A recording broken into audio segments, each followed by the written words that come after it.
আজকে আমি ইচ্ছা মতো মোবাইল দেখবো। আরে দেখো আমি এখানে লাবু দেখতে পেয়েছি, লাবু কিনতে চাই। কেন? আমার কাছে এতগুলো টাকা নেই। আরে আমি কিনতে চাই। আরে তুই তো আমার ছোট বোন, তাহলে তো আমি কিনতে হবে। চোখ বন্ধ করে তোমাদের সারপ্রাইজ আছে তো। আরে চোখ বন্ধ করো, এবার চোখটা খুলে ফেলো।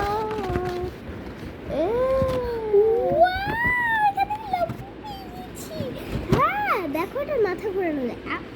পেটনি ওয়াও, এটা একটা রিংও আছে। চলো এবার আমি ক্যামেরার মধ্যে এটা ঝুলিয়ে দিই। এখন তাড়াতাড়ি এই হাতগুলো সোজা করে দিই, মানে পাগুলো, হাতগুলো না। এবার হাতগুলো সোজা করে দিই, হয়তো মাথায় আমি বসিয়ে দিই। আরে আমার ছোট বোন, তুমি এটা কি করছো? আরে একদম খুব ভালো হয়েছে। এইবার আমি এটাকে ফেলে দিব, আর তারপর আমি এটাকে পারাবো, মানে আরে রাখো তো। আরে এটাকে আমি নষ্ট করে দিয়েছি, এখন নতুন কিনে দাও। আমার টাকা সব শেষ। এখন চোখ বন্ধ করো। এই নাও, এই নাও চোখ বন্ধ করো। লাভ।